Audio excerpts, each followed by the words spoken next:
no mundo do autismo, gente, é dar qualidade de vida para os pais e para a criança, certo? Ter pessoas de bem, pessoas, vamos dizer assim, não sadias, mas que possam estar cada dia melhorando mesmo.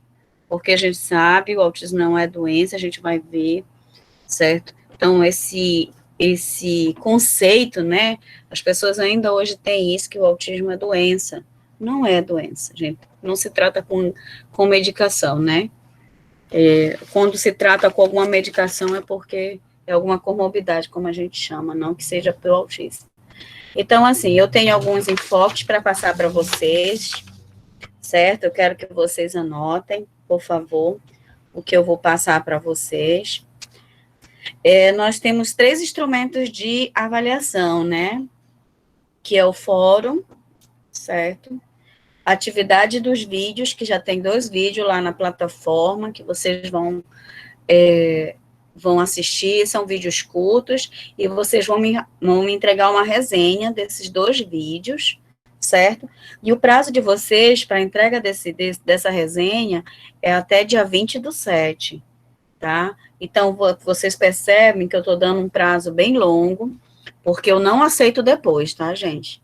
Então, quem quiser entregar semana que vem, entrega, beleza. Mas depois do dia 20, eu não vou aceitar, para ser justa com os colegas que forem entregando antes, porque eu sou acadêmica, então eu fico assim, igual vocês, quando eu tenho um prazo, eu dobro noite, faço o que tem que fazer para entregar no prazo.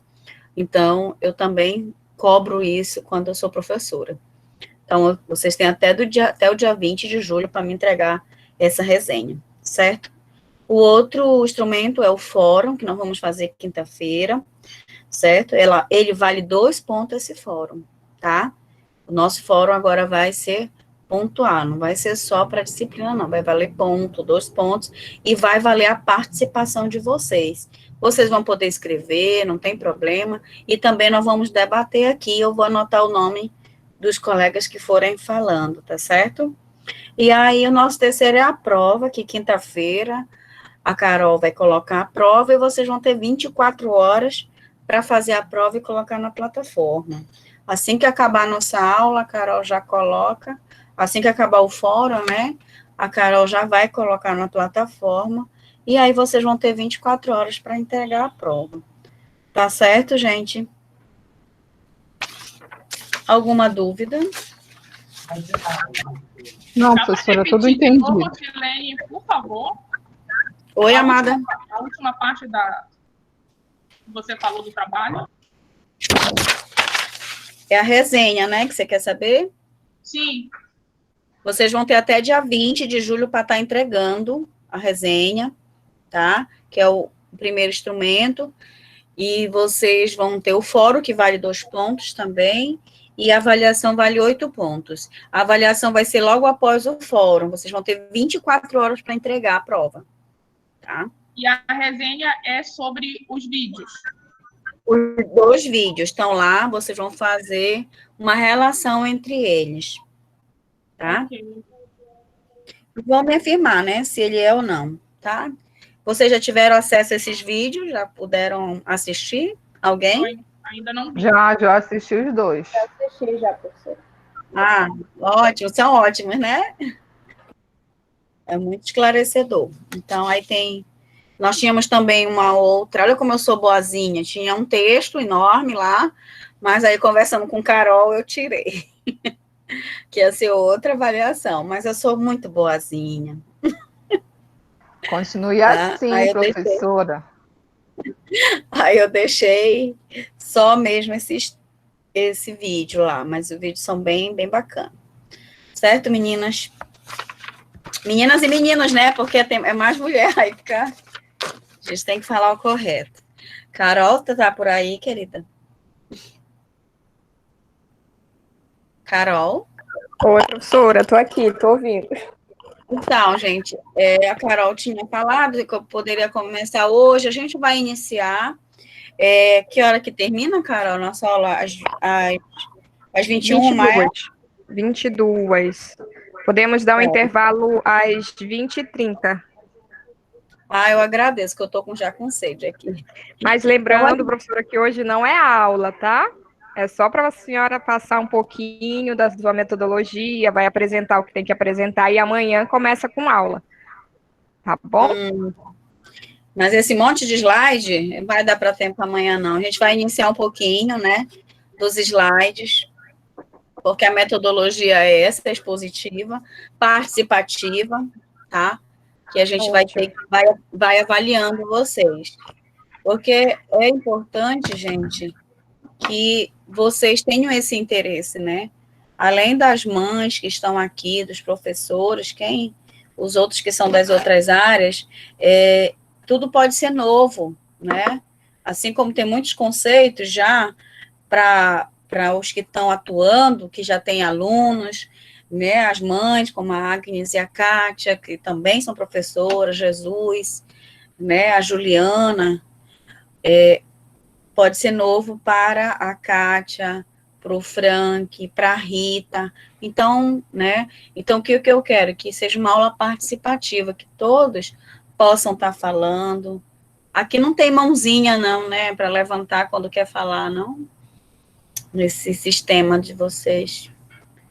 Não tem a mão, porque aí a gente sabe quem quer falar, porque começa um ou outro falar, aí a gente acaba sendo uma salada, e acaba não ouvindo a colaboração do outro. Então, toda vez que você... Professora, pode falar, querida. Pode estar usando o chat para se comunicar. Sim. Então, toda vez, vamos fazer uma combinação. Quando quiserem falar, coloque uma mãozinha no chat, eu dizer eu quero, que fica mais organizado, certo? Aí eu tenho visão, porque senão a gente acaba interrompendo o colega, né, quando ele quiser participar, certo? Professora, só um complemento também, tá? Em relação às ferramentas de avaliação. Pode falar. Que é o pronunciamento lá na plataforma, no fórum, que já está lá, inclusive, tá? O tema proposto já está lá. O tema é o diagnóstico não é o fim.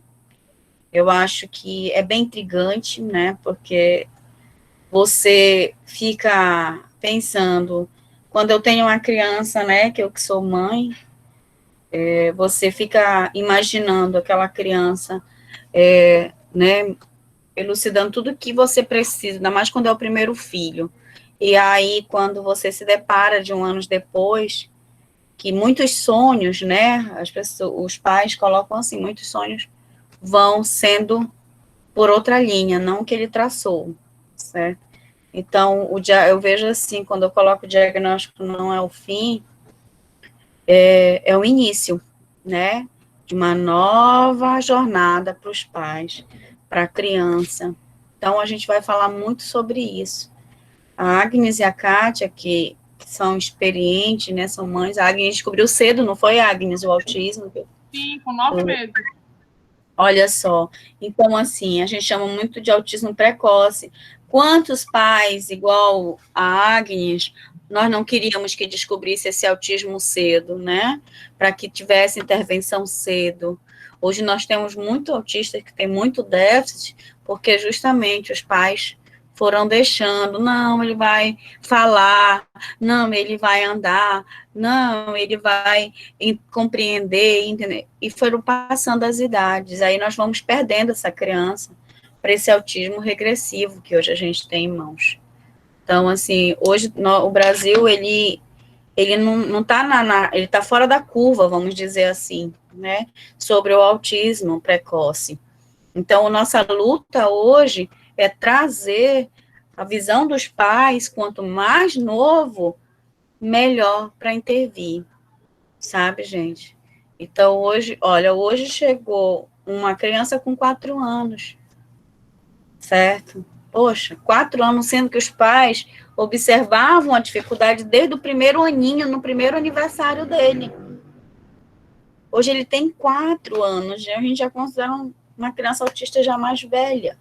Então, quanto esses pais poderiam ter feito quando eles viram que a criança teve uma reação diferenciada no próprio aniversário de 1 ano, né? Então, são essas coisas que a gente tem que alertar os pais. e muitas portas vão se abrindo para o autismo, como a Juliana colocou, é na escola. Essas crianças que chegam com 2 aninhos, né, devido aos pais não poderem passar o dia com eles, e aí o que acontece? O professor observa esses comportamentos diferenciados e os pais acabam, às vezes, não acreditando. Às vezes até condenam um professor que fica querendo colocar, né, características no filho que eles não enxergam. Mas será que eles não enxergam mesmo? Né? Em Agnes, né? Será que é o medo? Eu penso que a gente sempre sabe, a gente quer ter a certeza quando leva no médico. A mãe, o pai, ele não tem como não notar, né? Quando o autismo está ali gritando na nossa cara, não tem como não ver. Mas a gente precisa ter, né, o diagnóstico vindo do profissional e a gente até reluta, né? E busca uma segunda, uma terceira opinião, mas é impossível não ver. Então, a não ser que você seja aquele pai, aquela mãe que não tem contato com outras crianças. Aí você não vai notar a diferença. Mas se você tem contato com outras crianças, não tem como não ver que seu filho destoa, né, no comportamento, enfim, nos sinais, né? Exato. Alguém, além das duas, além da Agnes com a Kátia, que da Kátia foi com um ano também, não foi, Kátia? Ei, professora, aconteceu recente comigo, né? Eu tenho um aluno autista, só que a mãe, ela não aceitava que o seu filho tinha autismo, né? E a escola, desde o ano passado, que foi o primeiro ano que ele entrou, ele está no primeiro período desse ano, né? Desde o maternal 2, a professora, a coordenação já tinha percebido. Só que a mãe, ela jogava um trauma que com ele, no dia do aniversário dele de um aninho, o pai dele faleceu. Então, ela dizia que toda essa, a situação que a criança estava passando, as dificuldades que ele tinha, era questão, por causa desse trauma. Só que eu, assim como professora, eu via assim, que eu acho que o trauma não estava na criança, estava nela porque não tinha como a criança de um aninho ter essa noção do que o pai tinha falecido. Então, o que foi que aconteceu? Com esses dias lá em casa, com mais tempo com o filho dela, ela começou a observar que ele não olhava no olhinho, que ele não conseguia verbalizar frases compridas. Então, ela levou ele ao médico, né? E ela mandou uma mensagem para mim, que agora sim, ela percebeu que o filho dela é autista, o médico já saiu o laudo dele, ele é autista, ele tem um grau leve. Então, tipo assim, às vezes o pai, ele não quer enxergar, ele fica encontrando, né, meios, outras situações para não enxergar que seu filho é autista. Que nem eu coloquei, né? A mãe que tinha aquele trauma não queria aceitar e colocava o trauma que ela tinha com a perda do marido dela em cima da criança. E nisso estava o que dificultando e como é que se diz, atrapalhando, né, o cognitivo da criança. Nós na escola a gente fazia um trabalho com ele sem ela perceber, porque ela não queria que a gente tratasse o filho dela como se ele fosse autista. Só que, querendo ou não, a gente tem que fazer em sala de aula, nós professores, um trabalho diferenciado com essas crianças. Agora sim, foi bom que saiu, né, o laudo dele e ela se conformou que ele é autista. Certo. É como a gente falou, a gente sonha, né, com nossos filhos, né, principalmente o primeiro. Todo mundo sonha.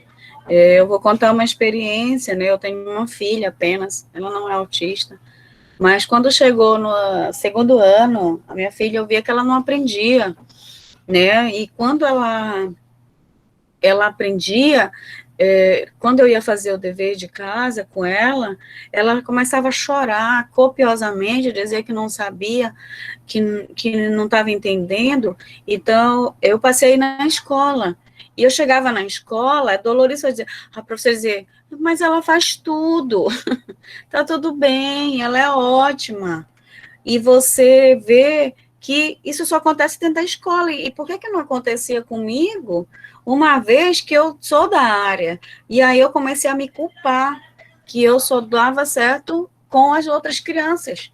Com a minha filha, eu não conseguia repassar. Com a minha filha, eu tinha essa dificuldade, um bloqueio, talvez, uma falta de paciência, era algo em mim. Eu passei a me culpar, que era comigo a situação, era eu que não estava conseguindo. Como a Agnes falou, assim, os dois, da Agnes e da Kátia, eles estão numa fase de aprendizagem, né? Então, dificulta para ela, é doloroso a gente querer mostrar para o nosso filho que a gente consegue e não acontece a aprendizagem, né? Que eles podem aprender com a gente e acaba não acontecendo. E aí, quando foi em setembro, que a professora saiu, que ela estava grávida, ela saiu para ter o bebê, veio uma outra professora, 15 dias depois a professora me chama e fala, né, olha, o nome da minha filha é Amanda, a Amanda não consegue unir sílabas, e ela já estava no 2º ano. Eu disse, mas eu sei disso, não é novidade para mim. Só que eu não sei o que está acontecendo, porque eu venho na escola desde quando eu comecei a perceber, porque a minha filha chora, ela diz que não sabe, e eu chego aqui, realmente o livro vai pronto, o livro que ela é colocado aqui, os assuntozinhos, vai pronto, e como é que lá em casa ela não sabe? Eu não vou fazer por ela. Uma vez que ela está aqui aprendendo, o que ela tem que levar é para reforçar. E aí ela chega lá e diz que não sabe. A professora, não, realmente, ela está com dificuldade de unir, mas, mãe, eu quero fazer um pacto contigo. Eu não vou dizer que a Amanda vai sair lendo e escrevendo até setembro, mas que ela já vai avançar muito, ela vai, desde que eu possa contar com você. Eu disse, pois nós já estamos fechando, é agora, falei para a professora. E não era só a minha filha, era outros pais, certo? Que aconteceu, ela foi chamando um por um, mostrando a dificuldade de cada um. E acontecia a mesma coisa, chega na porta da sala, faz tudo, vai o livro legal, vai pronto.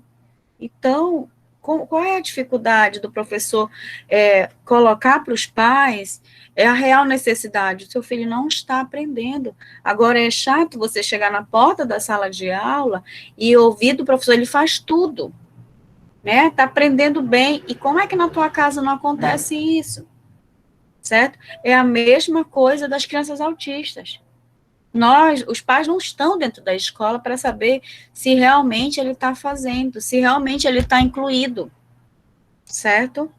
Então, é uma das dores que eu vejo, assim, dos pais de crianças autistas, porque eles não estão lá. Muitos professores têm a boa vontade, gravam, filmam, né, aquele momento, mas é às 4 horas que acontece isso, ou é só um horário determinado que ele faz? Às vezes os professores não têm essa resposta, certo? Eu falo isso, gente, porque eu ando nas escolas, eu vou em escola, quando entra uma criança nova para mim, eu vou em todas as escolas de Macapá. E eu vejo muito, assim, a aprendizagem repassada, não deixando a criança pensar, eu vejo assim. Porque eu lembro que quando a gente começou a aprender, o professor não ia lá corrigir no quadro só depois que todo mundo fizesse. Não é verdade? Todo mundo faz. Era assim. Hoje, muitas escolas, os professores fazem primeiro e a criança só copia do quadro para o seu caderno. Ou então, homogênea tudo, eu faço a pergunta, a B e A é Bá, e todo mundo fala Bá. Nossa, a minha turma sabe que é uma beleza. Certo? Porque não há um diagnóstico individualizado mais. Hoje eu luto pelo diagnóstico individualizado. O professor tem que fazer, iniciou o ano, faz para ver qual é o nível de aprendizagem que essa criança está. Nós teríamos melhores resultados.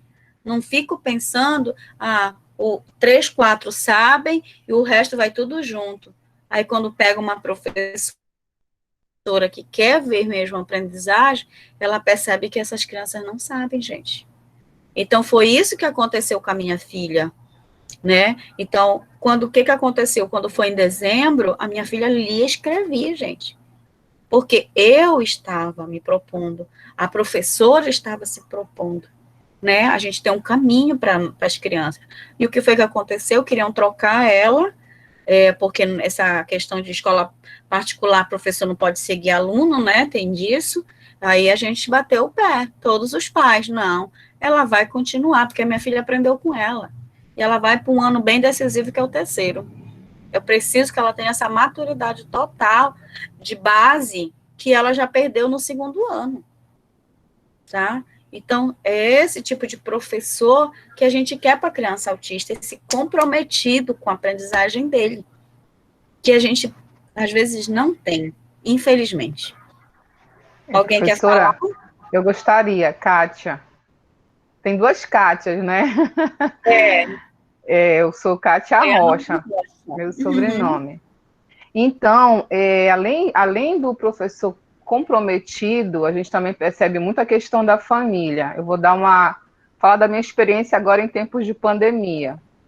Eu trabalho, como eu falei, com natação adaptada, e aí eu fui fazer atendimento para os meus alunos. Foi um desafio. E com os meus alunos, eu procurei levar atividades com alunos, assim, eu programava uma atividade para o aluno, mas tentando colocá-los, assim, aquela atividade num grau de desenvolvimento. E foram duas experiências, assim, bem significativas. Daí a gente vê a importância do comprometimento da família. A gente sabe que os pais dos nossos alunos autistas, nós são heróis. Porque você tem que cuidar da casa, você tem que cuidar do seu trabalho, você tem que cuidar do seu filho, você tem que acompanhar na escola, é trabalho de herói. E aí, quando eu fiz a atividade com esses dois alunos, com a mesma faixa etária e também com nível de desenvolvimento, assim, bem parecido, que eu sabia que ia dar legal, eu percebi que com um aluno que a família, ela estava, assim, bastante comprometida com o trabalho. Não, professora, pode mandar que a gente vai fazer. Eu fazia videochamada. Então, como é que eu trabalhava com eles? Agora vou entrar de férias. Eu mandava uma mensagem, dizia o que a gente ia fazer, qual era o objetivo da aula, se os pais entenderam, aí, ok, posso fazer a videochamada? Pode, eu prefiro a videochamada. E aí eu via como é que ele existe, dá para fazer, como é que ele está hoje, está legal, está tudo bem, dá para fazer. Então, com os pais daqueles alunos que a gente via que tinha esse envolvimento com o nosso trabalho, foi assim, surpreendente. Eu fiquei muito surpresa, gratificada, porque vi que dava resultado. Eu disse, meu Deus, quando eu tive que fazer essa aula, como é que eu vou fazer essa aula de educação física? Que a minha disciplina é natação. Olha só o tamanho da responsabilidade. E Sim. Aí, mas com aquela família que eu percebi que levava o aluno, enfim, tem tantos problemas que a gente não vai mais, que não tinha, não, só mande, professora, vamos fazer aquela coisa mecânica, não tive a resposta. Mas com aquela família, quando a gente sabe que tem esse comprometimento, que apesar das dificuldades, se envolve. Então, a gente percebe que, eu falei, poxa, até agora, com esse tempo que a gente está vivendo, a gente está conseguindo avançar, assim, coisas, assim, significativas demais, como, por exemplo, coordenação, tempo de reação, que eu vi no aluno e não consegui enxergar no outro, mas pela questão do envolvimento da família. Então, é realmente muito importante. E, por último, uma última contribuição, eu também queria saber da sua opinião, quando você tem, por exemplo, eu tive um colega de trabalho que ele levou o filho dele num determinado evento da escola, e a minha colega que trabalhava no AE disse, poxa, o filho do fulano é autista. Foi uma ofensa para ele. Mas levou muito tempo para ele, acho que uns 2, 3 anos, para depois ele chegar com a gente e dizer assim, meu filho tem um grau de autismo, de admitir, né? E você não poder chegar e dizer, olha, meu colega, é muito complicado, né? Muito delicado essa questão da abordagem, né? Para, olha, acho que não é melhor tu, sei lá, conversar com o pediatra, essa aceitação realmente, né? E daí se perdeu vários anos desse filho do meu colega de trabalho, né? E quando ele admitiu, que depois ele levou ele num outro evento da escola, já passou muito tempo, e que estava tendo um acompanhamento. Então, essa questão da aceitação, realmente, ela compromete o desenvolvimento dessa criança, né? Até que cai a ficha, né? Então, até você chegar aí, dar aqueles alô, meu colega, ou então meu irmão, meu primo, enfim, meu amigo, tem algo diferente com teu filho, é bem complicado, né? E assim, é ético, né? A gente que trabalha dentro da escola, na clínica, gente, a primeira coisa é ser ético, certo? Por que eu tô dizendo isso? Porque tu não podes querer que o outro veja sozinho, né? Tu tem que mostrar. Mas a partir do momento que tu tens esse cuidado de chegar com um pai, né, chegar com um amigo, você tá ali, ou você vai ter uma amizade para sempre, eu vejo assim, né? Alguém que, muito obrigado, você abriu meus olhos, ou você dizer assim, você tá louco. Então, por exemplo, eu vou contar mais algo meu. Eu tô num dilema. Eu percebo que o meu sobrinho de 1 ano e 4 meses, pelos vídeos que a minha irmã me mostra, depois de um aninho dele, desde quando ele nasceu, eu vejo uma criança, assim, muito tranquilinha, né, Agnes? A gente já vai pegando as crianças precoces, né? Eu vejo meu sobrinho, uma criança muito tranquila, Aquele gente. bebê que todo Ele mundo quer, né? não é Tão expressivo, bonzinho né? que Aquele é. bebê. Olha, tão bonzinho, não sei o quê, sabe? Eu não vejo. Aí agora, quando ele terou, depois de um aninho dele, eu ia pedir para me avaliar ele, mas primeiro o que eu ia fazer? Conversar com a minha irmã, com os pais, né? Com meu cunhado e ela, e mostrar para eles o que ele podia estar desenvolvendo na idade e o que não está acontecendo, certo?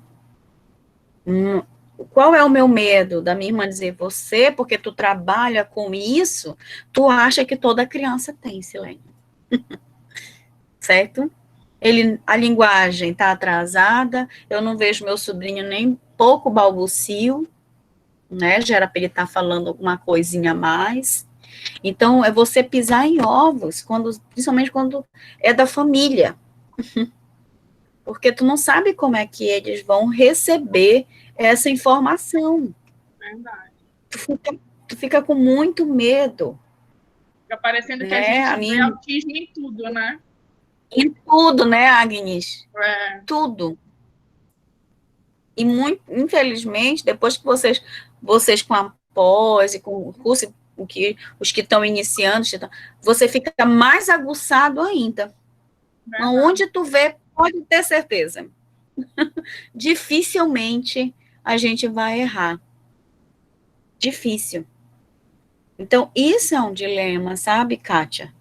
Você abrir os olhos de alguém. Outro caso, ontem a família que eu recebi, que eu fui indicada, eles simplesmente colocam, a quem indicou eles, eu já fiz uma avaliação, tem prognóstico de autismo, mas não falaram para o outro casal. Olha aí, são irmãs. São irmãs, gente. Quando eles me falaram, meu senso ético, né? Não falei nada, que eu tinha avaliado o sobrinho para autismo. Porque o meu contrato é com quem? Com a outra família, não com essa que está me relatando. Sendo que o pai do que já foi lá comigo ontem, quando eu fiz a anamnese, disse, olha, o fulano já disse que o fulano é autista, mas eles não vão buscar. Cabe a mim dizer para esse casal da irmã, dizer, não, eu já fiz a avaliação dele, ele é autista? Não, isso é antiético da minha parte, né? Porque eu não sei se a irmã está escondendo da outra irmã, porque já tem um caso de autismo, não sei. Então, a gente tem que ter muito cuidado quando vai dar essa notícia a um amigo, a um familiar, porque você pode perder esse laço. sabe? É diferente quando a gente vê pais que já veem hoje, né, devido que essa explosão de conhecimento, de divulgação do autismo, né, e percebem que o filho dele não está desenvolvendo, né? Tem algum atraso aí. É diferente, gente. Mas quando é pai que sonha, né, com aquela criança linda e maravilhosa, que venha tudo legal, é muito difícil para eles. E o respeito é mútuo, tem que ser mútuo nosso. Mútuo mesmo, porque é o momento deles. Nós vamos falar isso na outra disciplina, só de paz. E o luto tá lá, né? Então, a Agnes, ela vai me ajudar muito nessa outra, por conta do luto, que é um momento, né? Tem uns que vivem, tem outros que não, que partem para a luta logo, né? Não, não quero negócio de luto, não. Eu quero saber o que é bom para ele, o que eu tenho que Então, eu fazer. falo que o meu luto durou uma noite só. Foi uma noite que eu não dormi, foi uma noite que eu chorei e neguei, mas pela manhã eu falei, vamos arregaçar a manga e fazer tudo o que for possível para ele evoluir, para ele sair do que ele foi diagnosticado como grave, né? Era muito grave os sinais dele. Então, eu fiquei muito preocupada com o prognóstico, apesar dele ser muito pequeno. E aí, o meu luto só deu para durar, eu falo que só deu porque eu não podia perder tempo, né? Tempo, para mim, era muito precioso. E aí, arregacei as mangas. Ele fazia terapia de segunda a sábado. Ele só tinha folga no domingo. E um ano e um pouco mais de um ano, ele evoluiu para leve. Ele saiu do grave, ele não passou nem pelo moderado. Quando eu voltei na reavaliação com a neuro, ele já evoluiu para leve e até hoje ele é autista leve. Ainda com alguma dificuldade, mas perto do que ele tinha, nossa, eu vejo assim um mar de evolução, assim, sem dúvidas. Então, valeu a pena o meu luto ter sido menor e a minha luta maior, entendeu? Sim. Então, a gente vai dar uma parada rapidinho, 5 minutos, tá bom? Só para a gente tomar uma água, eu ir no banheiro e a gente volta a conversar um pouquinho mais. Tá bom, ok, gente? professora. Beijo.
Ok. Vamos lá, gente, voltar. Carol, tu tá por aí, querida? Oi, professora, tô sim. Tá, então vamos dar uma iniciada no material, até as Tá, já tá aí 21h30. aberto, né? Isso. Todos já retornaram? Sim. Ok. Então, vamos lá, Carol, por favor. Só aí dando ok, tá? Que eu tô só na escuta para passar o slide. Então, a nossa disciplina, né, Introdução ao Transtorno do Espectro Autista, conceito, modelos e aprendizagens, né? Pode passar, Carol.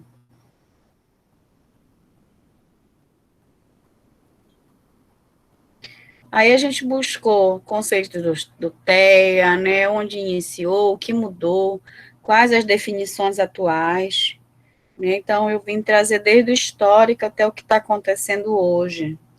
A nossa disciplina, ela, assim como a gente já viu, né, temos muitas pessoas que conhecem a história do autismo, mas nós temos colegas novos que precisam saber de onde se origina tudo isso, né? Diziam, o autismo é novo. Não é novo, não. É que chegou no Brasil já bem tarde, tá? Então, aí, nós temos a palavra autismo, deriva do grego, autos, voltar-se para si mesmo, usado pelo psiquiatra Angel Blaley em 911. Blaley, ele era o psiquiatra, ele já observava nas crianças dele essa visão de criança que tinha esse isolamento, né, acometido pelas crianças que ele tinha como paciente. Então, ele colocou esse termo, dizendo assim, nossa, por que elas estão tão para ela, né, voltadas tão para ela? Então, esse termo, que hoje, não só a crianças, eu vejo assim, não é que a criança esteja voltada para si mesma, é apenas o significado, porque a criança autista, ela, esse negócio de, ela tem o mundo dela, é bem, eu acho o termo, assim, não, ela está em descoberta, como todos nós, certo? Então, ele já foi usado em 11, mas porque ele via que as crianças tinham muito parecido com crianças esquizofrênicas, esse termo, né, dele observar nos pacientes dele. Aí nós temos em 43, o Kanner publicou estudos, né, observado os mesmos comportamentos de isolamento. Então, o Kanner ele pegou, o estudo dele foi de 11 crianças, né, que já tinha esse isolamento desde o início da vida. Ele já começou a observar que elas tinham esse apego a rotinas, né, elas tinham preferências por objetos inanimados, né, não por pessoas, vamos dizer assim, muitas crianças já tinham uma ecolalia tardia, então o Kanner, ele já vem descrevendo muitas características que hoje ainda persistem em crianças, que a gente descobre com autismo hoje, né, a inversão inominal, dizer, o João quer, né, então, para vocês verem que esses estudos não são hoje, nós não estamos ouvindo a palavra ecolalia, por exemplo, agora, não é, já é um termo de 43, né? Então, ele também percebeu, o Kanner, que as crianças também tinham sintomas que seriam inatos, que já vinha com as crianças. Então, muitos autistas de hoje, a gente percebe, a criança que foi hoje comigo, os pais que me procuraram hoje, eles já observavam, não, minto, foi a criança de ontem, confundi, a criança de ontem, era aquele bebê que a gente agora colocamos, aquele bebê que todo mundo queria, maravilhoso no colo, que não chorava, então já veio inato dele, e ele é muito apegado hoje, esse menino de 7 anos, a rotina dele. Os pais falaram, se sair, ele já fica, já muda o comportamento dele, já começa uma birra dentro do carro. Então, para vocês verem que isso não é novo, certo? Aí, o Kanner, nos seus estudos, ele cria o conceito de mãe geladeira. Alguém poderia colocar o que seria a mãe geladeira? Alguém já leu sobre o termo? É a mãe Além da fria, Agnes, da Kátia.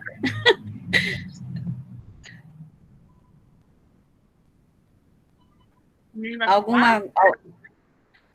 Vamos... Calma, Agnes, calma. Vamos esperar nossas colegas, né? Ver se elas já estão lendo tudo, o que se refere ao autismo. Alguém se habilita, além da Agnes, da Kátia, da Juliana, das que já tem, né, o conhecimento, já vivenciam a experiência do autismo, alguma se habilita? Por que que o Kanner criou esse conceito de mãe geladeira?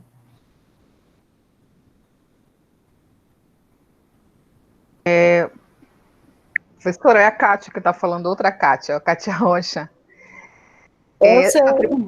Essa atribuição seria para aquelas mães que, teoricamente, não teriam um vínculo afetivo com seu filho, né? Uma falta de afetividade.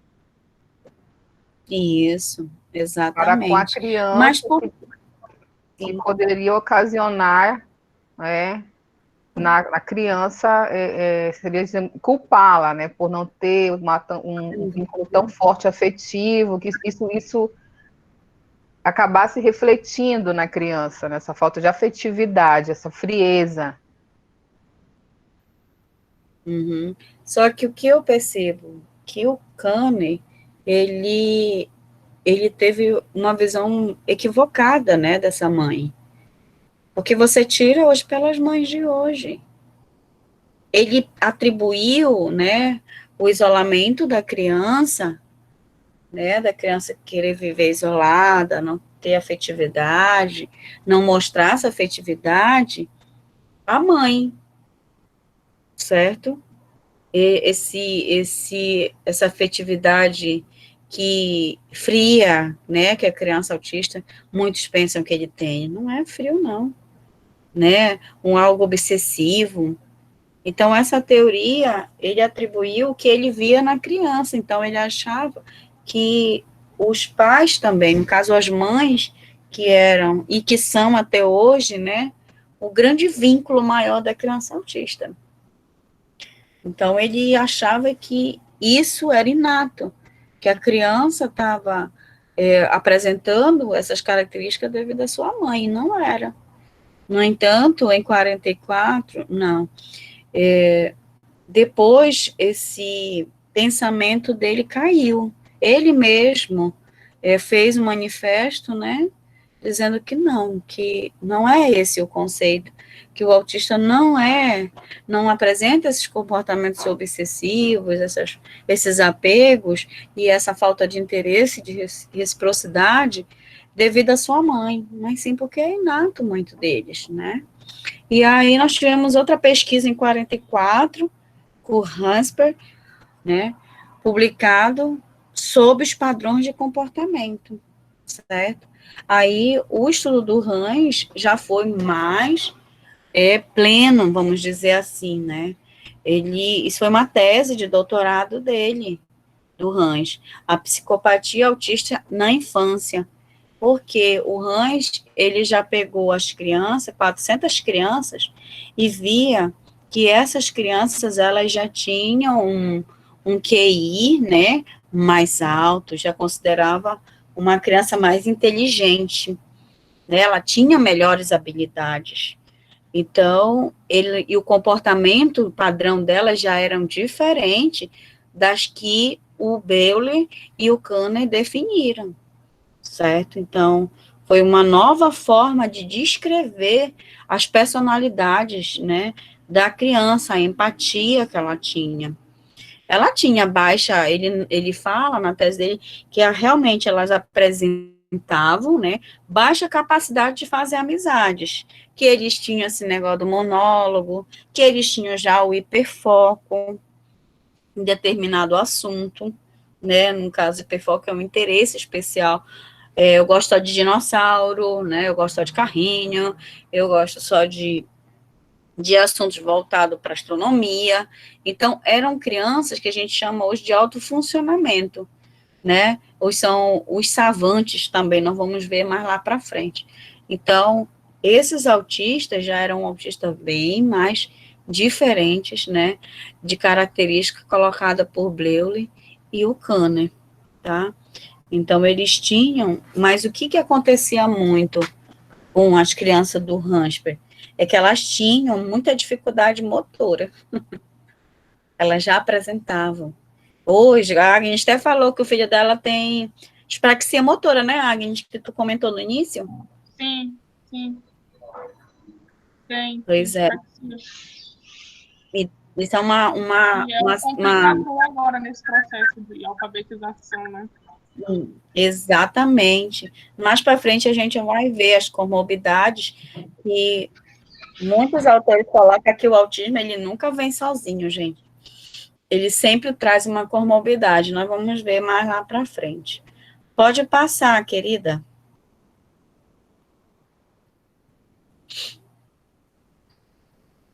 E aí a gente tem outra, né, em 1960, isso é toda a parte histórica, tá, gente? Eu sei que muitos já podem ter lido, mas nós temos que mostrar, né? A Wing, ela passa a publicar textos sobre autismo e foi a primeira psiquiatra a descrever a tríade dos sintomas, alterações na sociabilidade, a comunicação, linguagem e padrão alterado no comportamento. Por que a Wing observou isso, gente? Quem sabe?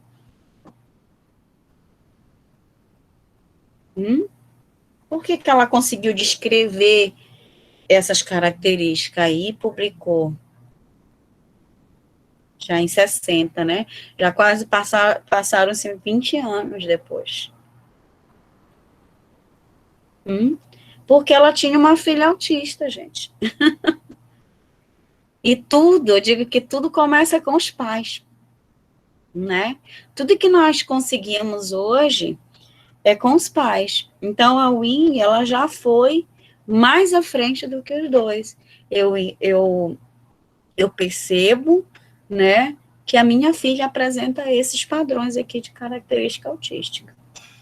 Então, o objetivo dela foi introduzir as ideias dos sintomas para que outros pais possam ter o domínio, né?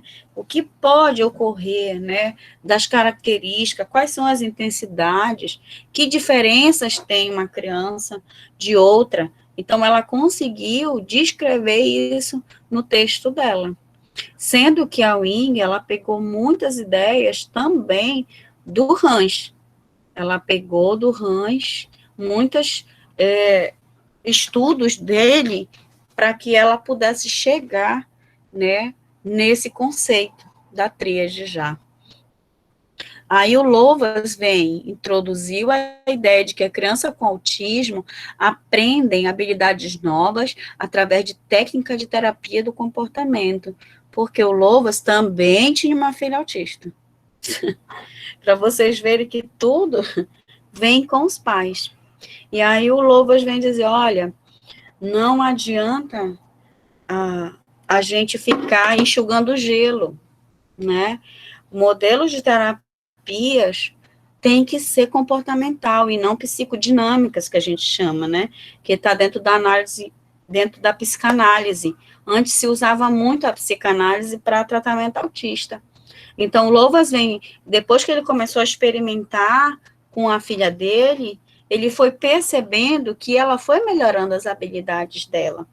E que não era a psicodinâmica de Freud de trabalhar, né, o consciente, o inconsciente, né, da criança, e sim comportamental, né, quando começa a se introduzir bastante a análise do comportamento, que vocês vão ver mais nas disciplinas com as outras professoras, vocês vão ter professoras maravilhosas da análise do comportamento, então a gente não pode ficar adentrando, porque elas vão falar o que é, né, a terapia do comportamento dentro do autismo.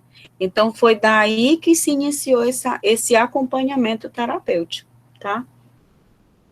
Por conta do Logos.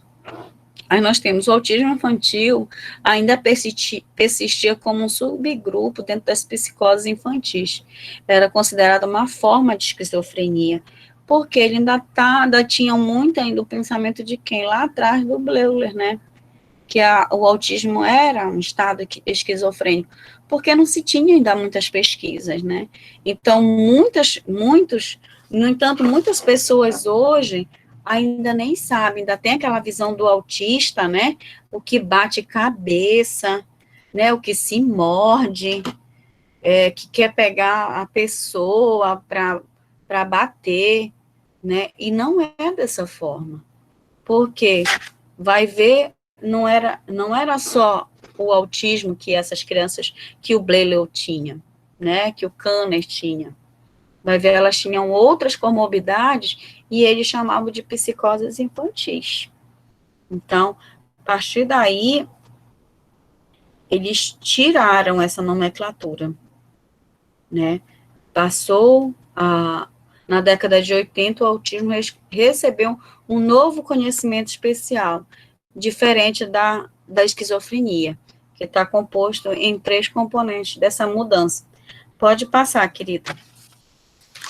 Alguma pergunta, gente, até aqui no histórico? Agnes, Kátia, querem contribuir? Não, até agora não. Tranquilo. É porque é muita parte histórica. Alguém está com dificuldade?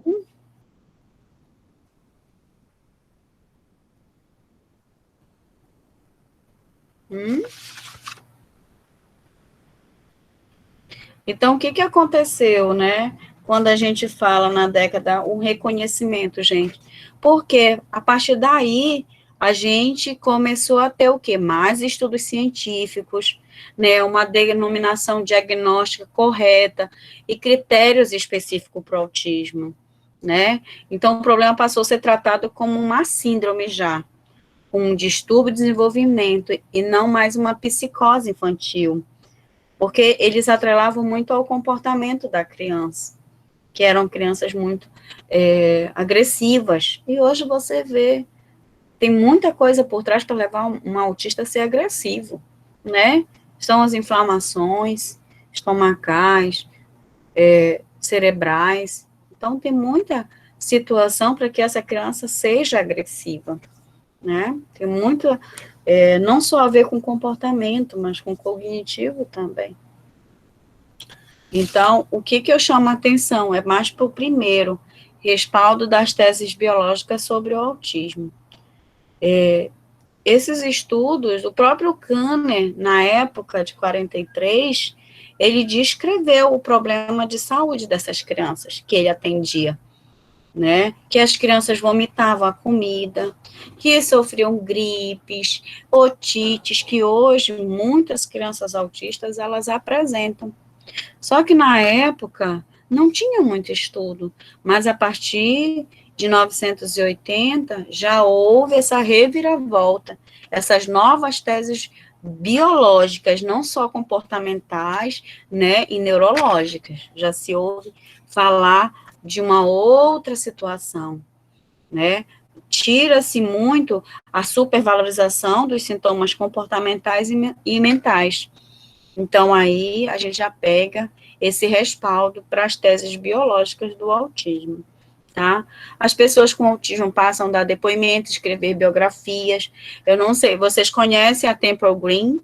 A Agnes com a Kátia sabe. Alguém mais conhece essa autista?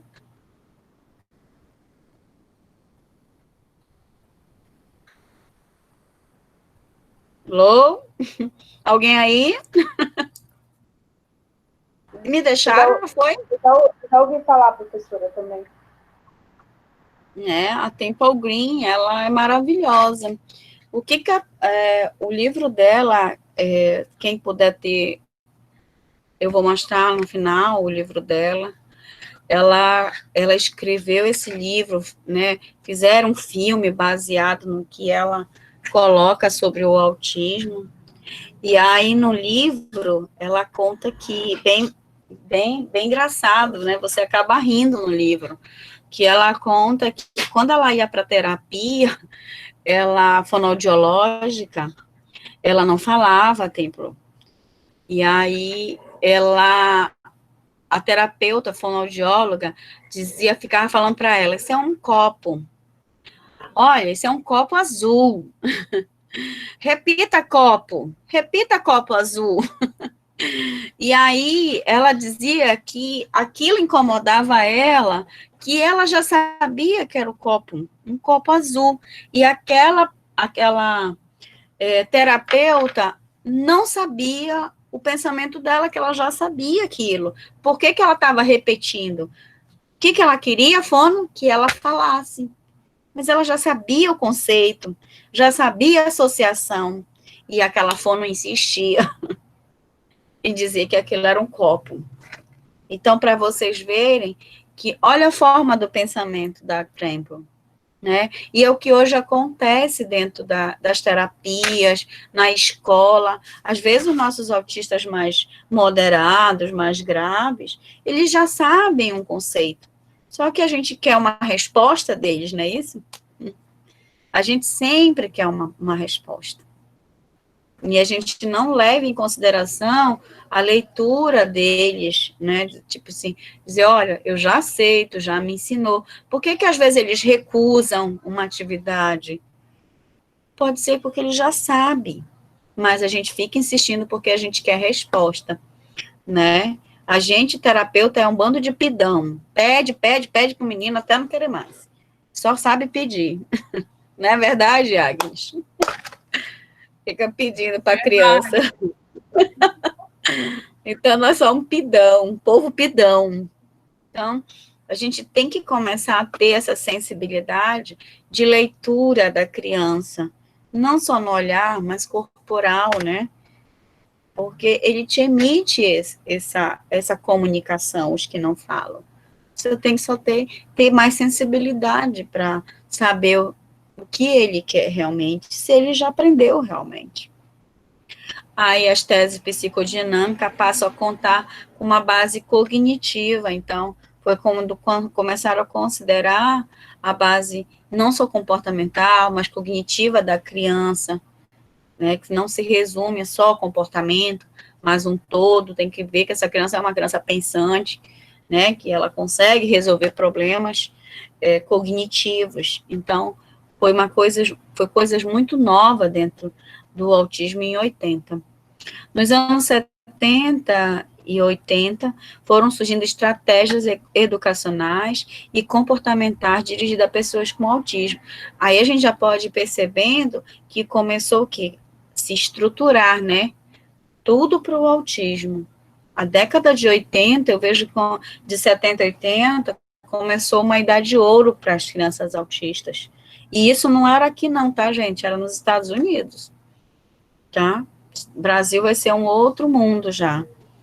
Então, começa a surgir estratégias novas, né? Modelos de terapia para as crianças, totalmente para o autismo, tá? Pode passar, Carol.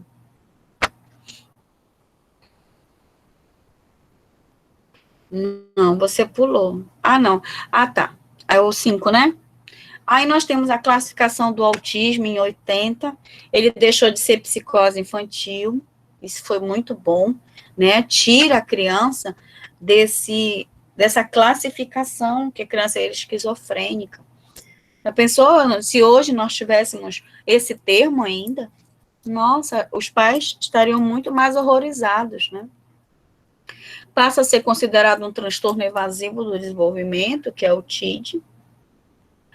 Em 92 para 94, tanto para o CID-10 quanto o DSM-4, o autismo englobava autismo, síndrome de Asperger, transtorno desintegrativo, síndrome de Rett, os quadros atípicos ou sem especificação. Tudo isso tem autismo. Mas o que a gente pode ver? Antes, quando tinha essas essa denominação, principalmente a síndrome de Asperger, Rett, porque, assim, eles têm muitas características parecidas. Então, por isso que era tudo junto num balaio só, né? Todo mundo tem autismo. Hoje se busca muito definir o que são síndromes e o que realmente está contido na tríade do autismo, né? Em 2013, a nova mudança no DSM-5 foi denominado a ser transtorno do espectro autista, localizado num grupo de transtorno de neurodesenvolvimento, certo? Quem mais pode falar, ou quem é que tem o DSM-5? O DSM-5 é o livro de cabeceira do terapeuta, né? Porque lá tá tudo quanto é CID, que a gente chama, né? Código. Então, o terapeuta, ele tem que ter de uso seu um DSM-5, porque lá está todo o regimento de transtornos mentais para você observar, porque vocês não vão só focar, gente, na criança autista. O que vai reforçar o teu diagnóstico, né? O que reforça uma comorbidade? Então, você tem que ter esse material do DSM-5 para te ajudar na hora da tua avaliação. Eu sem o DSM-5 fico assim, não perdido, mas a gente tem que ler para ver se a criança realmente se enquadra na tríade, para que eu não possa tá dando um prognóstico errado na minha avaliação, na minha hipótese diagnóstica, né? Aqui no Brasil, infelizmente, os psicólogos, eles não podem, aliás, nenhum outro profissional, além de médico, pode dar diagnóstico, né? Sendo que nos outros países, o psicólogo dá diagnóstico, gente. Aqui no Brasil não pode. Aí os pais ficam, né, nessa caminhada, para um lado e para o outro, atrás de profissional. E aqui em Macapá piorou. Piorou mais ainda. Porque além de termos já duas, né, neuropediatras, né, meninas? A gente tem Não é isso, duas com formação e uma outra com expertise, né, com prática, que é a Reni. Então, são três. A doutora Reni. Ela me falou que ela vai se transformar em neuropediatria já. 2 anos de atuação. Para ela está sendo canudo, né? Porque a expertise e a prática ela já tem.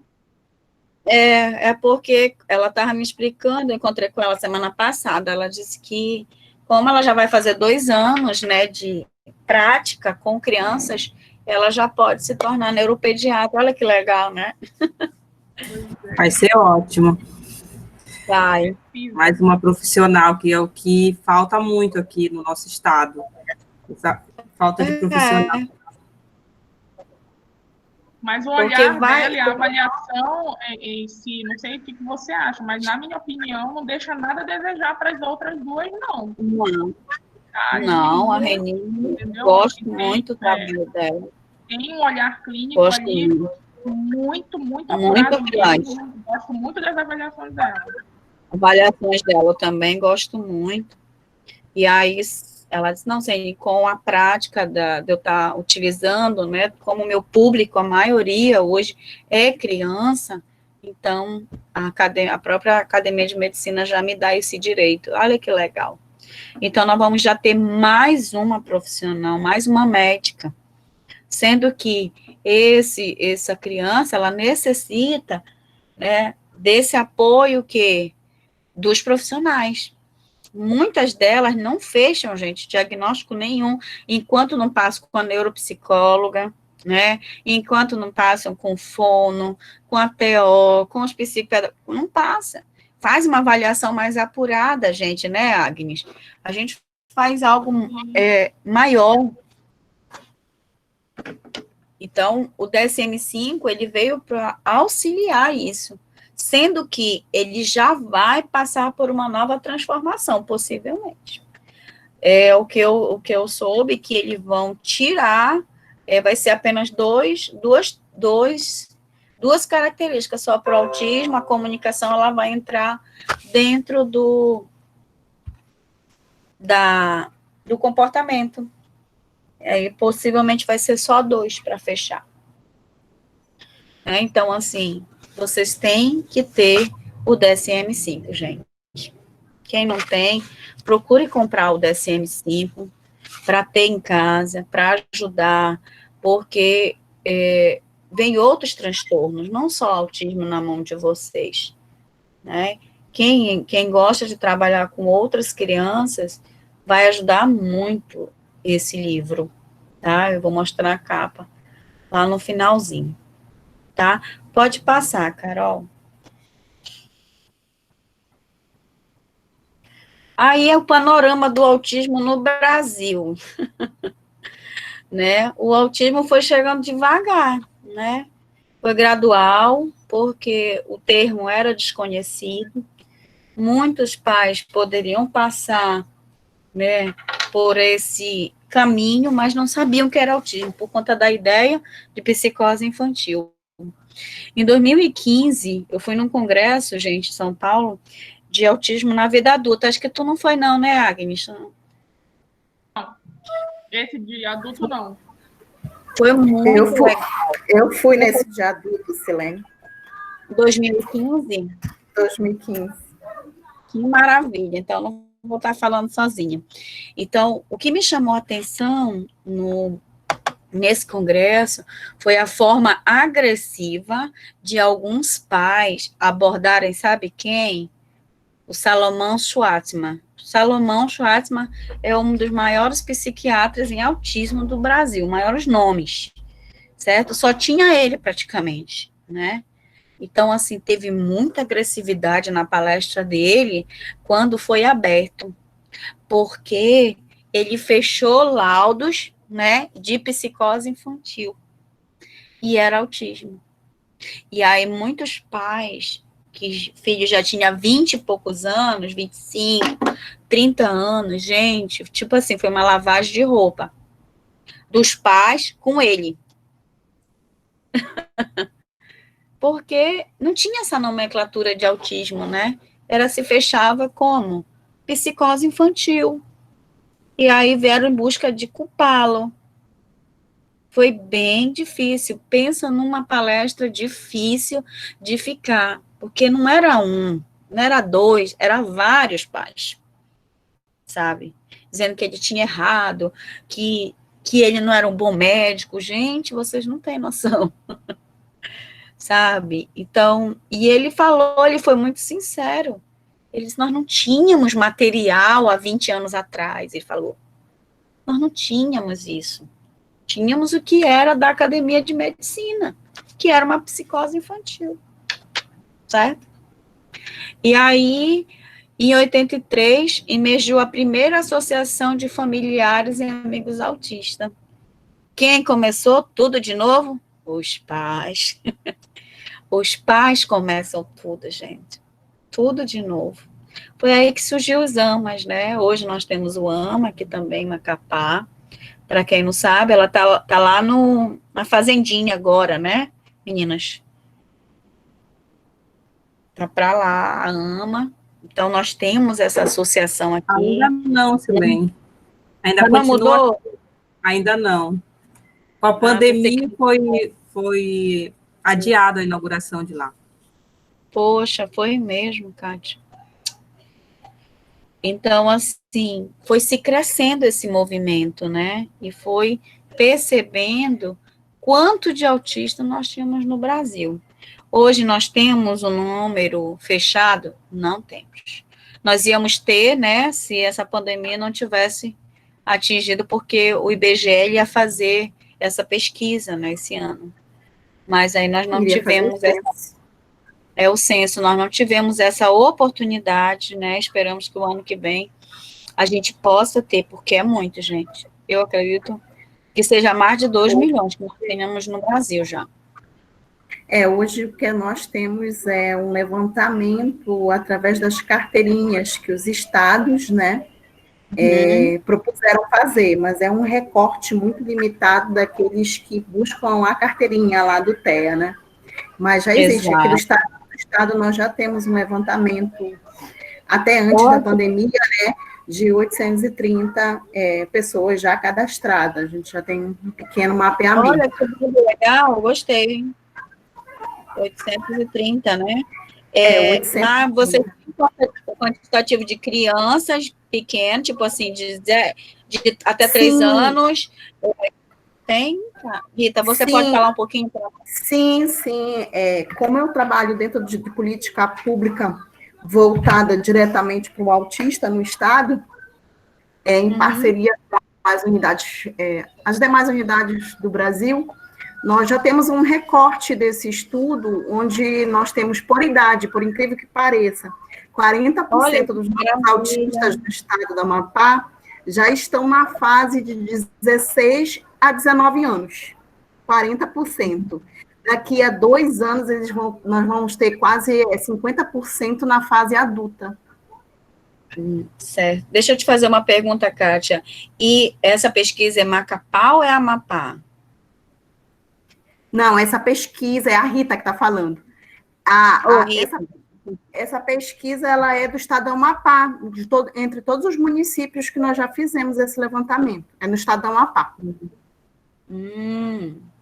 Aí temos o levantamento por município também já efetivado. Qual é a quantitativo de Macapá? Em Macapá, 70% do que nós temos hoje cadastrado é do município de Macapá. E a idade, a maioria está entre 12 a 16 anos, né? E por isso que a gente está tentando correr agora para fazer uma política pública voltada mais para o autista na fase adulta, né? Empregabilidade, inserção ao mercado de trabalho, profissionalização. Então, a gente está nessa pegada da pesquisa, que é o que também está tendendo nos demais estados do Brasil. Ah, que maravilha, gente. Olha só. Tá vendo como? 80% dos nossos autistas é o nível 1, é o leve, né? Que também o termo é mais em nível, né? 70%. Eles são verbais. Então, a pesquisa está bem montada, bem antecipada aqui no estado. Vai ser divulgada por pandemia. Oi? Depois da pandemia, vocês vão fornecer, Isso. A deputada Marília ela ia já fazer, passar essas informações do que a pesquisa através da carteirinha mostrou. Mas como houve a pandemia, aí resolveu dar uma aguardada. Ah, que bom, maravilha, Rita. É o retrato dos autistas no estado do Amapá, né? Foi mais ou menos a pesquisa, a nossa pesquisa lá foi para esse caminho. Puxa, parabéns, maravilha.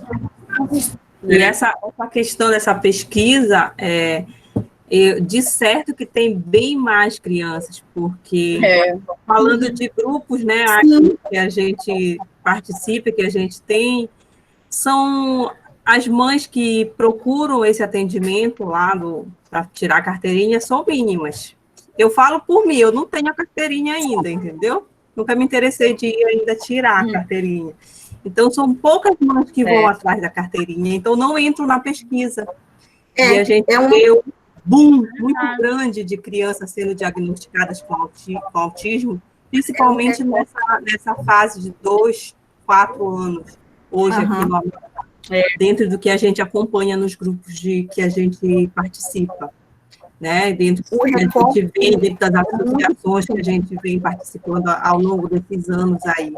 Então, eu acredito que não é 50% do que a gente tem hoje, do que a gente convive, do que a gente participa ainda.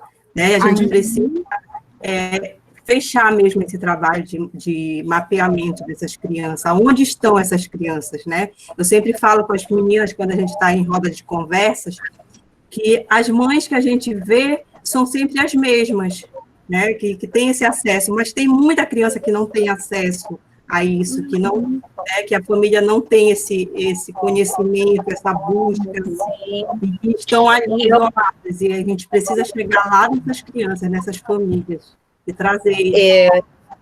Sim. Só uma pergunta, Rita, vocês pretendem fazer uma cartilha? Sim, sim, nós estamos agora numa outra fase dessa pesquisa. Essa pesquisa ela acompanha um grupo muito mínimo, que é só quem fez o cadastro. Só que o que a gente verifica? Nós estávamos no processo da construção do censo, né? Com as perguntas que estariam lá qualificando os autistas dentro do censo. Só que o que a gente percebeu? Que tem que estimular mais a questão da carteirinha, porque a carteirinha ela traz uma resposta muito imediata, o censo é de 10 em 10 anos. E aí a carteirinha, esse repasse, essa informação ela é muito mais rápida, ela traz mais a realidade para os estados e para os municípios. Com base nesse relatório que nós já finalizamos, a gente vai fazer, sim, uma carteirinha e vai estar trazendo outras questões voltadas à política, voltado para o autista, mas já naquela fase indo para a idade adulta, né? E esperando aí o Centro de Santana, né, sair do papel. Deus quiser. Vamos lá, continuando. Aí criou-se também, em 89, também se cria outra associação brasileira, que é a ABRA. A ABRA patrocinou o primeiro Congresso de Autismo, né? Então, isso já foi um outro marco dentro desse mundo que nós estamos hoje. Então, eles deram esse pontapé. Hoje nós temos vários congressos de autismo, né? Então, é outro ponto que vocês têm, quem pode ir, vá, porque é um conhecimento muito vasto. Você conhece inúmeros profissionais, médicos diferenciados, para que você possa estar indicando para os pais quando vierem te procurar. Porque a gente tem muitos pais têm um poder aquisitivo que podem sair daqui do Macapá, né, e buscar um outro próprio. Nós temos 2 pacientes que são pacientes do Schwartzman em São Paulo, eles só acreditam no que o Schwartzman fala, sabe?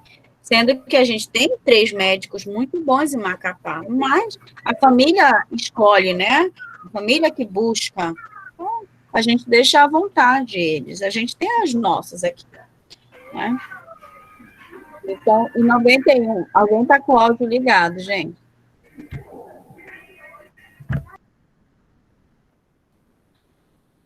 Em 91 para 94, criou-se outro núcleo de atenção intensiva e criança autista e psicótica, foi o NACAP, o Instituto Pinel. Eu fui nesse instituto, é muito bonito, mas ele tem, assim, ainda, eu não sei, eu me senti ainda mal, sabe, gente, lá no Rio. Eu não sei, parece que é hostil, eu vi uma hostilidade, sabe, no instituto. Mas eu acho que é porque ele já vem de uma outra década, né? Então, houve pouca reforma. É diferente de você entrar no Centro Raimundo Nonato, né? É diferente de você entrar numa Casa da Esperança. Você vê algo mais bonito, né? Assim, mais bacana de ver as coisas funcionando. Parque, e lá você não tem muito isso. Muitas salas. Porque era um centro também de saúde mental e infanto-juvenil, então já vem de uma década atrás, né? Então, é muito aquela coisa de sala, sala e sala, tá? Também surgiu o Centro de Atenção Psicossocial Infanto-Juvenil, o primeiro centro foi criado em Betim, em BH,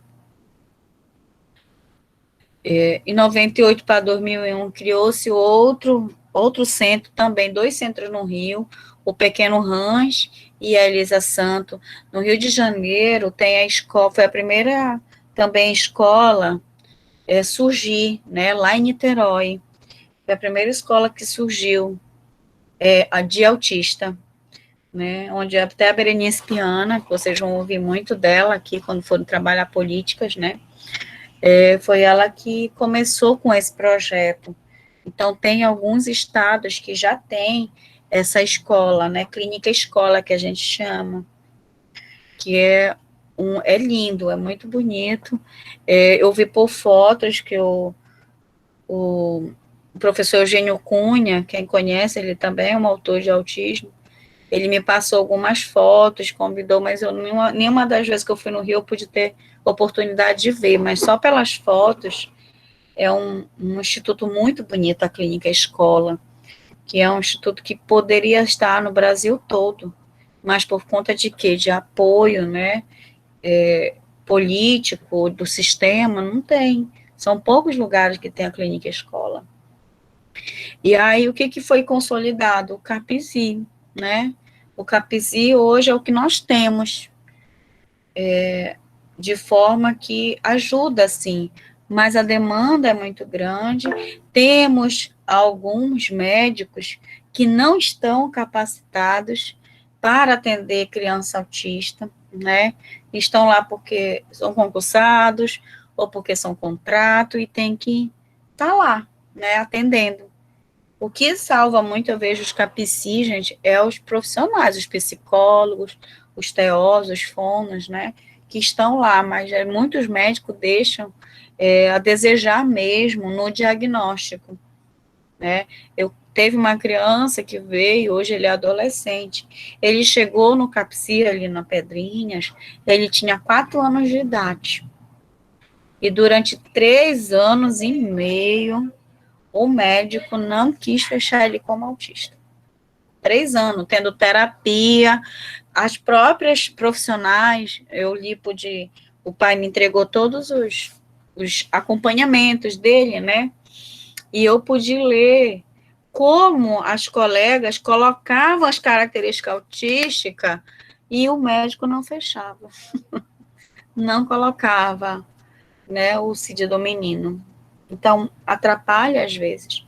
Então, hoje os CAPESI é o que muitos pais têm hoje, a recorrer, né, quem não tem condição de levar numa Reni, numa Márcia, numa Fernanda, né, e quando leva em outros médicos, olha, outro que chegou, esse que eu atendi hoje, veio com um médico, com um neurologista, que a gente sabe que não tem condição de fechar um diagnóstico autista, porque ele não é do meio.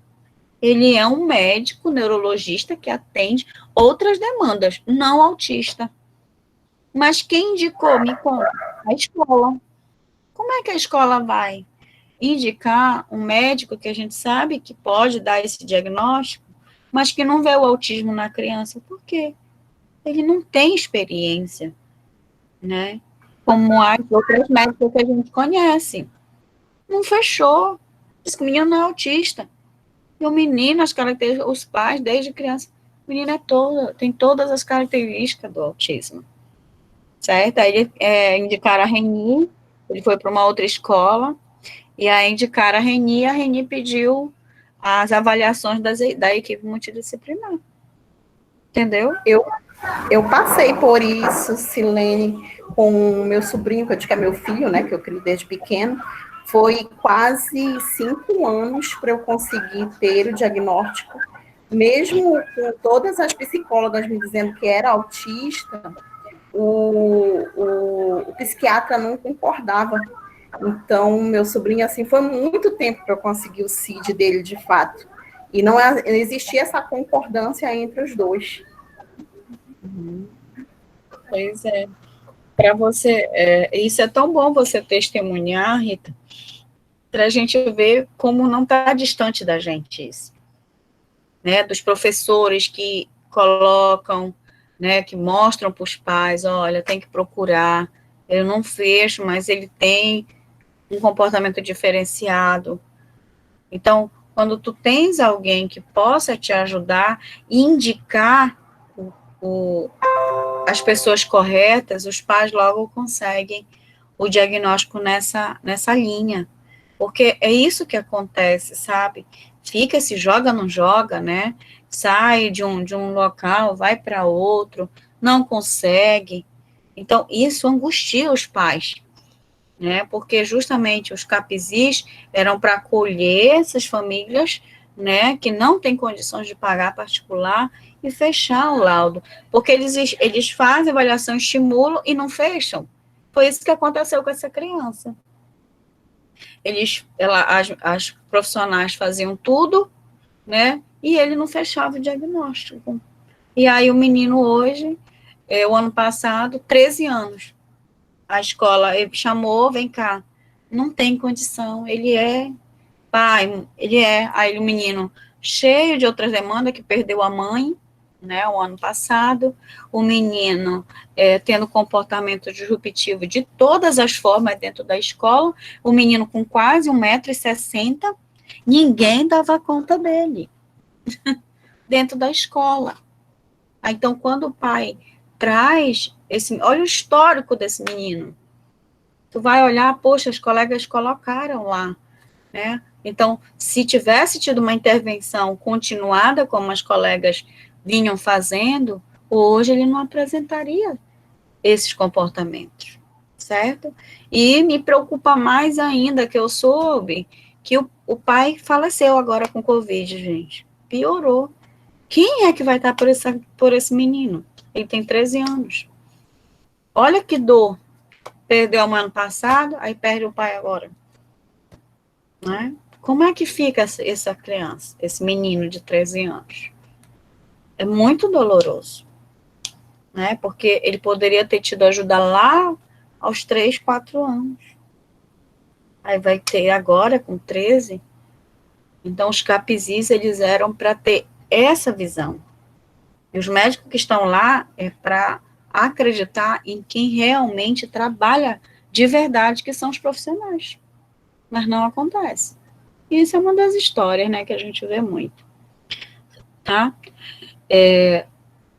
O autismo é uma desordem de origem neurológica, né? A Camila vem falar, ela explica por que ela vê. O autismo não vem sozinho. Ele vem acompanhado de uma série de disfunções neurosensoriais e desordem motora. Eu acho que a Kátia é paciente da Camila, né, Kátia? Teu filho é paciente da Camila? Não, meu filho é paciente do Rita. Ah, do doutor Rita, né? Mas é a mesma linha da Camila. Sim, sim. Né? Então, para quem não conhece, né, procurem ler. Ela tem um livro, ela lançou um livro o ano passado. Procurem essa mulher no Instagram, no Facebook, né? É uma médica muito boa. Ela já veio, ela tem pacientes aqui em Macapá. Ela já veio 2 vezes, não foi, Kátia? Ali.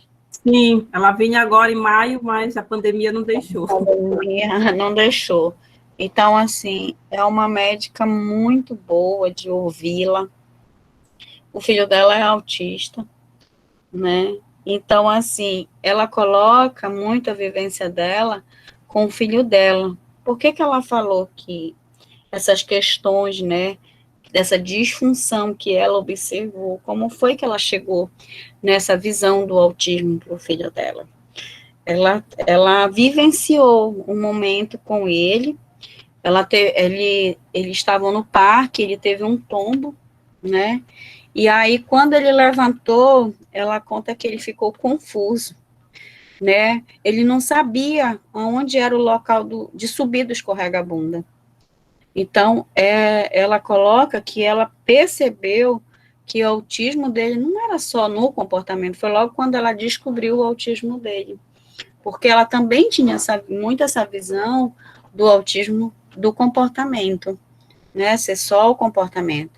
Porque até então ela não trabalhava com criança autista, ela era pediatra, mas não trabalhava até o filho dela nascer e de uma vivência, de uma situação que aconteceu com ele, ela percebeu o autismo nele, né? Então, assim, ela fala que o autismo para ela é uma incapacidade cerebral de planejar, sequenciar as ações para chegar numa função executiva. Então, a criança ela passa por um caminho muito longo até ela realizar uma tarefa. E a praxis motora, né, esse sequenciamento é uma dificuldade muito grande. Por que a gente tem autista que às vezes não sabe nem onde é a sala da casa dele, né? Criança autista que não sabe vestir uma roupa, né, jogar uma bola, porque muitos ficam perdidos no espaço, né? Então, ela vem chamar a atenção para isso, que tudo está envolvido na parte neurosensorial, que são as desordens motoras. Professora? Sim. Eu tenho uma dúvida. Há 3 anos eu tive uma aluna na EJA que ela tem um filho que hoje ele tem um laudo do autismo, né? E ela sempre me relatou que surgiu, ela sempre diz isso, que surgiu o autismo porque ele falava, ele se inteirava com os irmãos dele, com os vizinhos, e de repente, assim, do nada, ele parou de falar, e aí o nível, assim, do autismo dele eu não sei como é que se diz os graus, mas é um dos mais severos, porque hoje ele não fala, ele é bem agressivo, e aí eu tenho essa dúvida, no caso, ele veio desenvolvendo normal, né? Pois é, ele falava, ele se desenvolvia normalmente. Ela disse que do nada, em uma certa ocasião, na sala da casa dela, ela acha que ele caiu ou coisa parecida, e quando ela observou, já houve uma transformação total. E aí eu fico com essa dúvida, no Qual caso. era a idade? Oi? Qual a idade? Ele hoje ele está com 8 anos. Mas na época ele tinha qual idade? Ele tinha, eu acredito que 5, 4 anos, por aí. Ele foge um pouco das características do autismo, que a gente chama de autismo regressivo, que a gente vai ver mais para frente, né? Geralmente o autismo regressivo, ele acontece até os 3 anos, quando é aquela criança que fala bem, né, tem um bom desenvolvimento, e do nada ele vai perdendo. A gente chama de autismo regressivo. Essa idade de 5 anos, assim, é bem complicado te dizer, porque foge do padrão do regressivo, sabe? Mas, no caso, a minha dúvida era essa. Ele foi... existe regrediu. Exatamente. Ele tinha um bom desenvolvimento, só que ele foi perdendo. Ele perdeu. Tá, ok. Obrigada. Alguma dúvida, gente? Até aí, como é que tá a conversa? Tranquilo, professora. Que ótimo. Pode passar, Carol.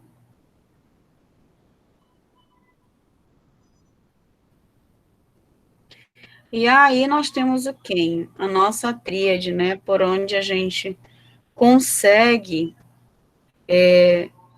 avaliar uma criança quando ela apresenta as características autistas, gente. Esse é o novo, ainda é o termo, né, que o DSM-5 ainda tem. Como eu falei anteriormente, ele pode sofrer, né, já tem muitos profissionais que já estão só usando duas características para fechar. Muitos mesmo, que já estão.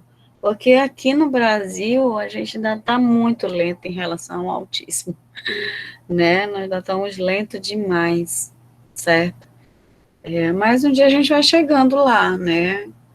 Então, quem tem a oportunidade de viajar, de ver as novas formas que estão se colocando hoje para o autismo, a gente vai ver como a gente está longe do que a gente pode conseguir ainda, né?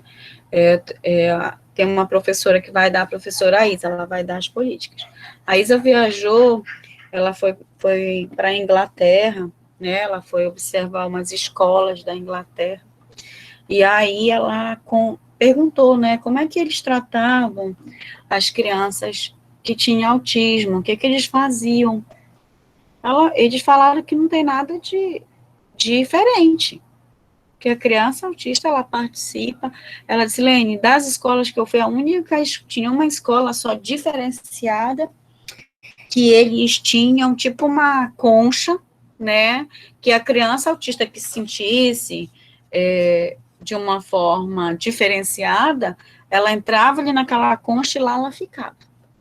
Fora isso, não tinha mais. E, no entanto, um desses donos de escolas, uma das escolas maiores da Inglaterra, High School, ele veio aqui o ano passado, o grupo da Isa trouxe, né, o grupo de mestrado dela trouxe para Macapá. Foi uma rodada de conversas muito boa, que a gente esperava que ia dar muita gente, porque veio o secretário de Educação da Finlândia, gente. Como todos sabem, a Finlândia está anos-luz de educação do mundo todo, até dos Estados Unidos. E, gente, foi muita pouca gente, que ele no Sakaka. E veio ele também, dessa high school lá. E ele falou, eu perguntei, né, sobre isso, sobre essas crianças, como é que eles cuidavam das crianças com necessidades especiais. Ele falou, cuidamos da mesma forma que cuidamos das outras, educamos da mesma forma que as outras, certo? Não há uma diferença lá, não tem essa situação, ela tem autismo, ela é uma PC, né, ela é uma TDAH, ela vai ter um outro ensino, certo? E a Isa, ela viu isso de perto. Então, eu vou até conversar com ela, que eu comentei isso com vocês, e ela pode dar um pouco do relato dela, de experiência lá, com as crianças especiais, quais são as políticas públicas, né, que eles fazem para as crianças que têm necessidades especiais. Foi muito bacana mesmo. Então, a gente vai parar aqui, né, que a Carol disse que até 8h30, 21h30, nós vamos parar e amanhã a gente vai explicar o passo a passo de cada, como é que a gente pode estar observando essas características da tríade na criança autista, que eu vejo assim, vai muito além disso aqui, né, vai muito além, você tem que ter um olhar aguçado, um feeling bem aguçado para te perceber, principalmente nas crianças leves. O Dr. Clay Brits, ele fala que é o autismo mais difícil de se diagnosticar, é o leve. Pode falar, Agnes. Verdade. Se não tiver uma prática clínica e realmente um olhar aí apurado, você não consegue ver. Acha que é só um atraso e não... Tem muitos profissionais inseguros quando é para diagnosticar o leve. Sim. Que a gente bate o olho e vê, que todo mundo vê, aí é mais tranquilo, mas os leves, eu vejo assim, muita dificuldade dos nossos profissionais, pela falta mesmo de conhecimento. Prática, né? Prática, né? E conhecimento. Leitura. Isso, né? exatamente. Leitura. Porque está muito além, como você falou, está muito além do que coloca que mostra a tríade. É muito... É minucioso, né? Às vezes as características que tu fica... Exatamente. É muito tênue a linha, né? Certo? Então, amanhã a gente já começa nesse slide, né? Para a gente terminar a disciplina. Nossa, são 25 slides, né? Nós só fizemos até o 9. Mas eu acho que vai dar tempo, porque hoje já foi só para a gente se conhecer, amanhã não precisa de apresentação, já conheço todas, já sei como todas dormem, né? Uma tem com o ventilador passando no cabelo, a Rita chique, a Kátia de óculos chiquérrima, a Camila de óculos, atrás do muro dela, né, na frente do muro dela, a Agnes na sala dela, passando o pessoal por trás, a Luiz Miranda, que tem Luiz Miranda, não tem o nome dela, que está de óculos escuro, cabelo por lá, ó, deu um tchauzinho, né, então, assim, foi muito bom, né, tá hoje, eu sei que para muitos foi só uma parte histórica, amanhã a gente vai, né, adentrar mais um pouco no que é mais atual hoje, né, e eu tenho várias ajudantes, eu gostei por isso, eu amei que eu tenho várias ajudantes aqui, descobri mais a Rita agora, temos nossos professores, que é isso que é bacana de um estudo, né, a gente poder compartilhar as experiências, né, eu queria muito que tivesse só estudo de caso, se você, né, quem está aqui no grupo, monta um grupo de estudo de caso, né, Agnes, que é muito bacana, a gente aprende muito com estudo de caso, né, então, quando a gente puder, vocês puderem, façam um grupo de estudo de caso, vai ajudar muito no desenvolvimento de vocês para o conhecimento do mundo do autismo, né? Então, meu muito obrigado, boa noite, né? Espero que amanhã todos estejam aqui. E não podemos esquecer, né? Fique em casa. Só sai se for necessário. Tá, queridas? Uma boa noite. Até amanhã. Uma boa noite. Beijão. Boa noite, até amanhã. Até Boa amanhã. noite a todos. Qualquer coisa podem chamar lá no grupo. A professora já vai ser adicionada. Então. Boa noite, professora. Obrigada. Boa noite, Juliana. Tchau.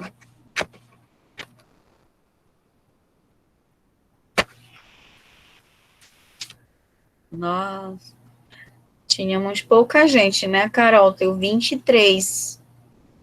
O máximo que ficou, Carol. Sim, é porque na verdade hoje não é dia, não seria aula com eles, né? Mas amanhã vai lotar. Que eles se organizaram, né? Se planejaram para todas as terças e quintas. Então, Acho esse muito quinta bom. lota a sala. É, mas foi muito bacana. É, sim. Entendeu? Então amanhã a gente continua, né? A gente já entra direto no slide, né? E quem perdeu, viu que não vai perder, só é a parte histórica mesmo, que depois, com foco, pode pegar em livros, né? O que importa é daqui para frente, eu vejo muito isso, né? Parte histórica, eles têm muito acesso em qualquer lugar.